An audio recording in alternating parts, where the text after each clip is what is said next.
Hey, what's up YouTube, Scabadger here, and we're back a few days later on in our 100 player Fangame series. So at the moment we've just landed in Spain, and this is just roughly about 6 hours worth of progress. We split our light tanks off from the rest of our stacks, and we've deployed them to speed out and try to make the most of our surprise. So our light tanks are at the moment moving ahead to try to capture as many provinces as possible and deal as much damage as possible.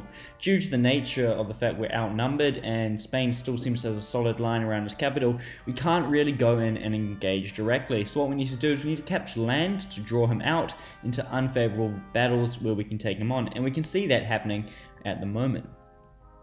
As we can see, I have my Air Force out scouting from runways that I've constructed and are building in our captured territory down in Murka. I think that's how you pronounce it, and up in the north. And at the moment, we have that group up there in the north that is slowly taking down that stack.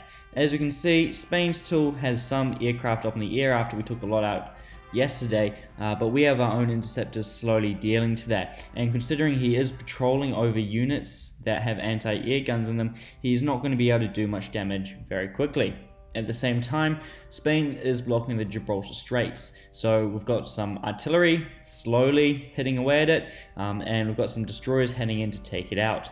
That unit down there that appears as a convoy is actually a destroyer that is moving into position. While all this is happening, we've got units out patrolling the Med, and our war with the Middle Eastern players is really kicking off at this point. As we can see, our allies have made it across the Black Sea, or was that the Red Sea? I don't know. They've made it across the Coloured Sea, or not Coloured Sea, and are starting to raid through the enemy's territories. Now, they possess a very large stack, but if they split it up, they're going to run into trouble. So they've got to go as a group and stay together. If they stay together, they'll be able to take out pretty much any group they encounter, and then once resistance is a lot lower and a lot spread out, then they can spread out as well. But for the time being, they can't afford to spread too much. So as we can see in our build queue, we're building our first battleships, and we're also trying to make some more aircraft. If we make more aircraft, we can control the skies. However, our navy is also very important at the moment because it's the only thing keeping the Europeans and Middle Eastern players out of Africa. So let's just have a quick zoom in and see what's happening down on the ground. So we zoom in, we can see that Spain is grouping a lot of troops up in some defensive positions to protect the northern regions of its countries. However, considering we've already flanked around the side, it shouldn't be too hard to outmaneuver those. Like I talked about earlier, in the north, we're slowly dwindling down those stacks up there with our tactical bombers and interceptors. So we're hitting those groups while they've got no anti-air gun protection. He'll learn very quickly that he needs anti-air guns with all of his stacks. Anyway, we're going to cut this part here, but we'll be back in a second with a little bit more of an update later on in the day. Hey, what's up YouTube, Scabadger here, and we are back on the very start of day 13. So, last time we left off, we were invading Spain, and it was going well. However, we've had a few setbacks at day change. Now, basically, those two setbacks are, as it happens that the only two air bases we had in Spain have rebelled.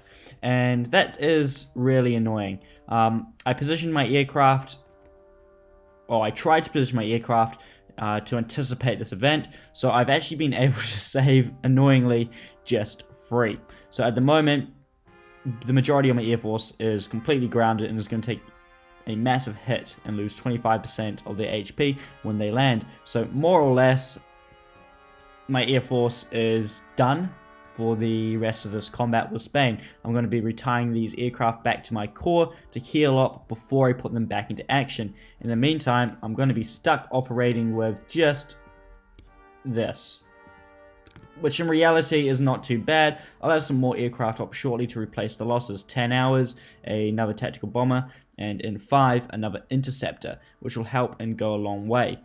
So that sucks, is what it is though. You know, we've been pretty lucky so far. We've been able to squeeze up in and deal a lot of damage to him. So, really kind of grinds my gears that. But will slow us down, however, we'll be fine. We've got an infantry unit force marching back to make sure we get that airbase back under our control, and then we can fly our troops back home. At the same time, we also have another infantry unit moving into here to make sure we can capture that, and then once again, fly our troops back home. So for the time being, this also limits our air power in the region. So although I had not spied on Spain, I anticipated being able to scout him. We're not going to be able to scout him anytime soon. At the same time, is this combat nearly over? It should end right here in 3 minutes. Elsewhere in the world, we got intelligence on... Is Yugo still doing stuff a bit? On Yugo and Romania. So it's good to see that Romania is not fussed at all about us. It does appear as though he's moving his aircraft back towards his core. However, it's good to see that Yugoslavia is still not doing much at all, which is really encouraging. So at the moment, Yugoslavia is still not a problem. However, I anticipate he's going to try cross and do another invasion at some point with these troops in here. I wish him better luck this time. Down in the Middle East, we're still making, well, my allies are making progress. They are still moving northwards, and according to the intel that they got, it appears as though Iraq and Saudi Arabia are nearing done. Saudi Arabia has very few troops left, and the majority of his troops are actually still stuck in Malta, annoyingly for him. He must be really annoyed about this one. I mean, he has 10 troops here that he can't pull back into action. So that sucks for him, I guess. So progress is going good. However, we are aware of a large amount of Persian troops that are heading in to help out. So that's going to be the next problem. At the same time, there's also Romanian troops that are coming into the area to reinforce. So that's pretty much it for the update. We also found out that Colorado is spying on us. Not going to retaliate. We've got enough enemies at the moment. Not going to say anything. He can do his thing. I'll do mine. Let's just not do anything here. Sometimes it's better to say nothing. This way, there's a possibility he might back off.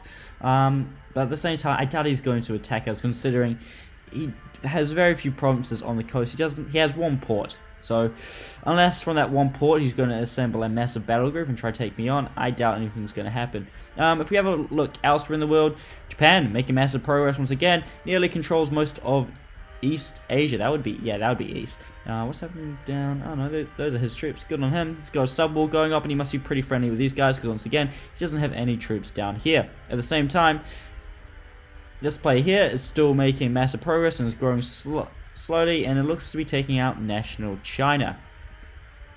Down here, we can see that Western Australia has pushed Papua New Guinea out of Australia altogether, although it looks like Papua New Guinea still has a few strong points. What else is really happening? Probably not all that much, to be honest.